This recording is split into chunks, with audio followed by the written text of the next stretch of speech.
नमस्कार दोस्तों, मेरा नाम है अतुल धनगर और स्वागत है आपका मेरे यूट्यूब चैनल गुरु ज्ञान में। आज की इस वीडियो में हम बात करेंगे 27 अगस्त 2020 से संबंधित करंट अफेयर्स के बारे में और इनके कुछ महत्वपूर्ण क्वेश्चंस को देखेंगे और साथ में ही मैं आपको इनके बारे में कुछ महत्वपूर्ण फैक्ट्स भी बताऊँगा। इस वीडियो का PDF लिंक आपको नीचे डिस्क्रिप्शन में मिल जाएगा, आप यहाँ से इसका PDF डाउनलोड कर सकते हैं। अगर आपको मेरे वीडियोस पसंद आ रहे हैं तो आप इन्हें लाइक कीजिए, शेयर कीजिए और साथ ही साथ मेरे चैनल को सब्सक्राइब भी कीजिए। तो चलिए शुरू करते हैं हम आज का हमारा वीडियो। और हमारा पहला क्वेश्चन है, हाल ही में मध्य प्रदेश सरकार ने सरकारी नौकरी में प्रदेश के लोगों को निम्न में से कितने प्रतिशत आरक्षण देने की घोषणा की है? A 50%, B 70%, C 100% या D 75%। तो हाल में जो मुख्यमंत्री हैं मध्य प्रदेश के शिवराज सिंह चौहान, इन्होंने प्रदेश की सरकारी नौकरियों में प्रदेश के युवाओं को कितने प्रतिशत आरक्षण देने की घोषणा की है? तो इसका आंसर है C 100%। मध्य प्रदेश सरकार ने हाल ही में सरकारी नौकरी में प्रदेश के लोगों को 100% आरक्षण देने की घोषणा की है। 10वीं या 12वीं की जो परीक्षा है वह मध्य प्रदेश से उत्तीर्ण करने वाले प्रदेश में सेवा के लिए पात्र होंगे। और एक साल पहले 9 जुलाई 2019 को पूर्व मुख्यमंत्री कमलनाथ ने भी मध्य प्रदेश के स्थानीय लोगों के लिए निजी क्षेत्र में नौकरियों के में 70% आरक्षण देने की घोषणा की थी। और हरियाणा सरकार ने जुलाई 2020 को स्थानीय लोगों को आरक्षण देने का एक नया कानून बनाया था और इस कानून में निजी क्षेत्र की नौकरियों में हरियाणा के स्थानीय निवासियों के लिए 70% जो है आरक्षण लागू किया गया था। और अब मध्य प्रदेश ने मध्य प्रदेश के युवाओं के लिए 100% आरक्षण देने की घोषणा की है। हमारा अगला क्वेश्चन है, हैदराबाद के नीलकंठ भानु ने 20 साल की उम्र में मेंटल कैलकुलेशन वर्ल्ड चैंपियनशिप में भारत को पहला कौन सा मेडल दिलाया है? A gold medal, B silver medal, C bronze medal या D इनमें से कोई नहीं।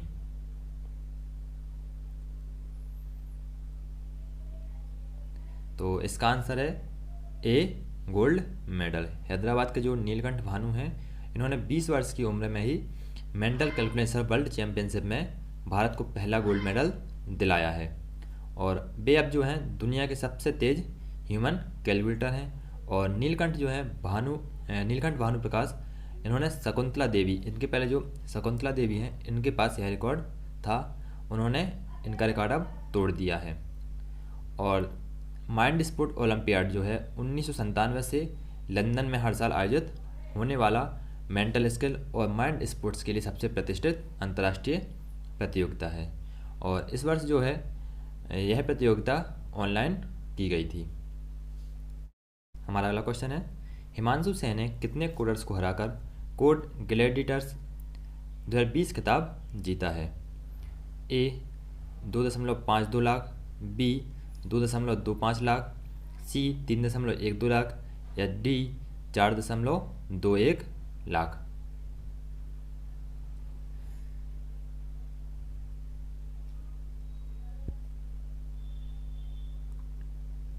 तो इसका आंसर है A 2.52 लाख, 2.52 लाख। हिमांशु सेन जो है इन्होंने 2.5 लाख से अधिक कोडर्स को हराकर कोड ग्लैडिएटर्स 2020 खिताब जीता है। और वह जो है एक भारतीय प्रौद्योगिकी संस्थान BHU बनारसी से स्नातक हैं और वर्तमान में बेंगलोर में एक IT फर्म में काम कर रहे हैं। और 2.52 लाख से अधिक प्रतिभागियों में से 62% जो है पेशेवर थे जो कहीं जॉब कर रहे थे और 38% जो हैं वह छात्र थे। और इस कार्यक्रम में America, Italy, Singapore, Germany, Norway, Bangladesh और आयरलैंड के डेवलपर्स शामिल हुए थे। और कोड ग्लैडिएटर्स टैग द्वारा होस्ट किया गया एक कोडिंग विलक्षण रचना है और प्रतिवर्ष गिनीज वर्ल्ड रिकॉर्ड और लिम्का बुक रिकॉर्ड के साथ सम्मानित यह होता है। और टैग ने 165 दिनों के लिए कोड ग्लैडिएटर्स 2020 संस्करण चलाया था। और इसमें जो है भारत के हिमांशु सेन ने 2.5 लाख से ज़्यादा जो है प्रतिभागियों को हराकर यह खिताब जीता है। हमारा अगला क्वेश्चन है, अतनु दास ने किस खेल के क्षेत्र में अर्जुन पुरस्कार जीता है? ए क्रिकेट, बी फुटबॉल, सी तीरंदाजी या डी कबड्डी? तो इसका आंसर है सी तीरंदाजी। जो अतनु दास हैं इन्होंने तीरंदाजी के क्षेत्र में इन्हें अर्जुन पुरस्कार दिया गया है और वह भारत का अर्जुन पुरस्कार प्राप्त करने वाले 17वें तीरंदाज बन गए हैं। यह पुरस्कार खेल में किसी एथलीट को उत्कृष्ट उपलब्धि को पहचानने के लिए प्रदान किया जाता है। वह टोक्यो में अपने दूसरे ओलंपिक में भारत का प्रतिनिधित्व करने जा रहे हैं और वर्तमान में उनकी विश्व रैंकिंग जो है 22 है। उन्होंने दीपिका कुमारी के साथ 2013 विश्व कप मिश्रित टीम कोलंबिया में कांस्य पदक जीता था और वह रिकर्व पुरुषों की व्यक्तिगत और टीम स्पर्धा में भाग लेते हैं और भारत का प्रतिनिधित्व करते हैं। उन्होंने 2018 में अपना पहला अंतर्राष्ट्रीय प्रदर्शन दिया था और वह वर्तमान में जो है Bharat petroleum corporation limited Kolkata में कार्यरत भी हैं। और किसको दिया गया है? तो तीरंदाजी के क्षेत्र में अर्जुन पुरस्कार अतनु दास को। हमारा अगला क्वेश्चन है, WHO ने हाल ही में अफ्रीका महाद्वीप को किस रोग से मुक्त घोषित किया है? ए चेचक, बी एड्स, सी पोलियो या डी मधुमेह? तो इसका आंसर है C polio. World health organisation जो है WHO, इसने अमेरिकी महाद्वीप को पोलियो से जो है मुक्त घोषित कर दिया है और इस महाद्वीप में आखिरी बार पोलियो का मामला साल 2016 में नाइजीरिया में सामने आया था। उसके बाद यहाँ पर पोलियो का कोई नया मामला नहीं आया है और करीब 25 साल पहले अफ्रीका में हज़ारों बच्चे पोलियो वायरस के शिकार हुए थे और उसकी वजह से वो जो है लकवाग्रस्त हो गए थे और यह दूसरी बार जब अफ्रीका में किसी वायरस को ख़त्म किया गया है। 4 दशक पहले यहाँ चेचक को पूरी तरह से ख़त्म कर दिया गया था और भारत को जो है 2014 में ही पोलियो से मुक्त देश घोषित कर दिया गया था। ठीक है, तो अभी हाल ही में अफ्रीका महाद्वीप को भी पोलियो से मुक्त घोषित कर दिया गया है। हमारा अगला क्वेश्चन है, किस मंत्रालय ने स्वर्ण हॉलमार्किंग केंद्रों के पंजीकरण और नवीनीकरण हेतु ऑनलाइन प्रणाली शुरू की है? ए खेल मंत्रालय, बी रक्षा मंत्रालय, सी जनजातीय मामलों के मंत्रालय या डी उपभोक्ता मामले, खाद्य और सार्वजनिक वितरण मंत्रालय?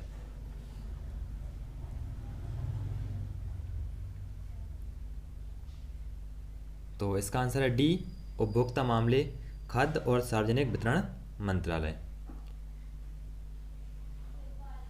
उपभोक्ता मामले, खाद्य और सार्वजनिक वितरण मंत्रालय जो है इसने स्वर्ण हॉलमार्किंग केंद्रों का ऑनलाइन पंजीकरण और नवीनीकरण शुरू किया है। इस ऑनलाइन प्रणाली का शुभारंभ केंद्रीय उपभोक्ता मामले, खाद्य और सार्वजनिक वितरण मंत्री श्री रामविलास पासवान द्वारा किया गया है और यह ऑनलाइन पोर्टल ज्वेलर्स और उद्यमियों के लिए व्यवसाय करने की प्रक्रिया को आसान करेगा जिन्होंने हॉलमार्किंग केंद्र की स्थापना की है। और ऑनलाइन प्रणाली एक नया केंद्र स्थापित करने या मौजूदा लाइसेंस को नवीनीकृत करने की सुविधा प्रदान करती है और वर्तमान में जो है 234 जिलों में 921 हॉलमार्किंग केंद्रों की स्थापना की गई है। 234 जिलों में 921 हॉलमार्किंग केंद्र स्थित हैं। हमारा अगला क्वेश्चन है, हाल ही में कौन टेस्ट क्रिकेट में 600 विकेट लेने वाले पहले तेज गेंदबाज बन गए हैं? ए मोहम्मद आमिर पाकिस्तान से, बी स्टुअर्ट ब्रॉड इंग्लैंड के, सी जेम्स एंडरसन इंग्लैंड के या डी कैमरन रोज वेस्ट इंडीज के? या कैमरन रोज जो है वो वेस्ट इंडीज के।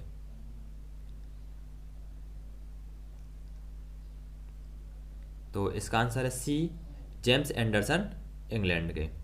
हाल ही में जो है इंग्लैंड के cricketer James Anderson test cricket में 600 विकेट लेने वाले दुनिया के पहले तेज गेंदबाज बन गए हैं और अपना 156वां टेस्ट मैच खेल रहे एंडरसन सर्वाधिक विकेट लेने वाले टेस्ट गेंदबाजों की सूची में चौथी स्थान पर आ गए हैं। और उनके पहले जो है मुथैया मुरलीधरन ने 800 विकेट, शेन वॉर्न ने 708 विकेट और अनिल कुंबले ने 619 विकेट लिए हैं। लेकिन जो तीनों बॉलर हैं मुरलीधरन, शेन वॉर्न और अनिल कुंबले, यह तीनों स्पिनर हैं और तेज गेंदबाजों की श्रेणी में जो है जेम्स एंडरसन पहले नंबर पर है। हमारा अगला क्वेश्चन है, किस राज्य सरकार द्वारा बायोफ्लॉक तकनीक को बढ़ावा देने हेतु एक नई नीति शुरू की गई है? ए दिल्ली, बी केरल, सी असम या डी उड़ीसा?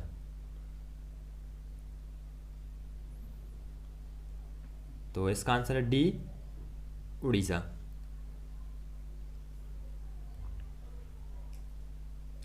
जो उड़ीसा सरकार है इसने बायोफ्लॉक तकनीक के जरिए मत्स्य पालन को बढ़ावा देने के लिए एक नई योजना शुरू की है। और यह जो योजना है मत्स्य पालन में बायोफ्लॉक तकनीक के माध्यम से मत्स्य पालन को बढ़ावा देने के लिए शुरू की गई है। अब ये देखते हैं कि बायोफ्लॉक क्या है। तो बायोफ्लॉक आधारित मछली पालन एक ऐसी तकनीक है जिसमें सीमित क्षेत्र में मछली पालन संभव है और इसके लिए पारंपरिक तौर पर पानी की अधिक मात्रा और अधिक ज़मीन की आवश्यकता नहीं होती। जैसे देखते हैं हम कि तालाबों में लोग मछली पालते हैं, तो बायोफ्लॉक तकनीक जो है इसमें इतनी बड़ी जगह की ज़रूरत नहीं पड़ती है।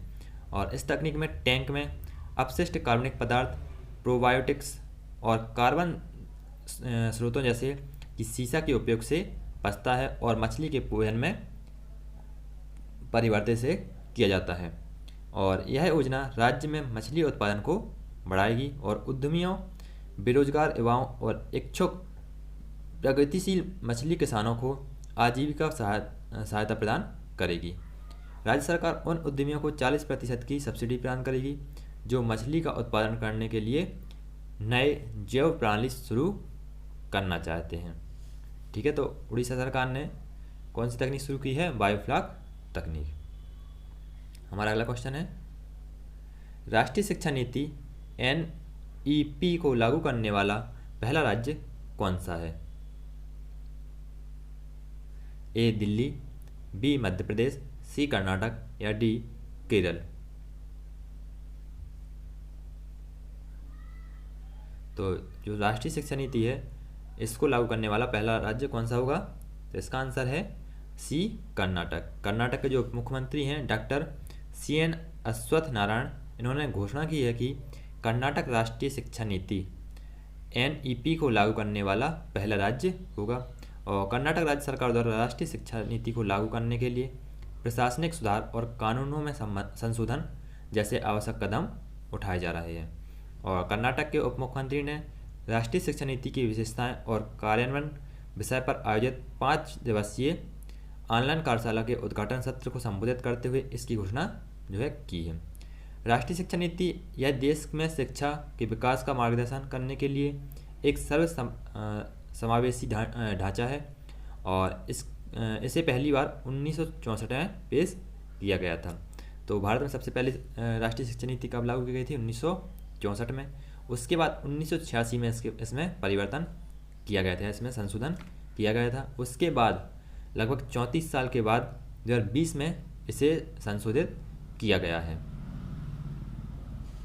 हमारा अगला क्वेश्चन है, किसने डिजिटल कौशल प्रशिक्षण प्रदान करने हेतु राष्ट्रीय कौशल विकास निगम NSDC के साथ समझौता किया है? ए NDRF, बी इसरो, सी SBI या डी IBM?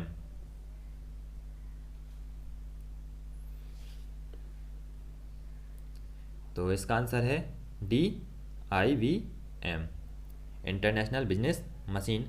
इसने जो है डिजिटल कौशल प्रशिक्षण प्रदान करने के लिए राष्ट्रीय कौशल विकास निगम के साथ समझौता किया है।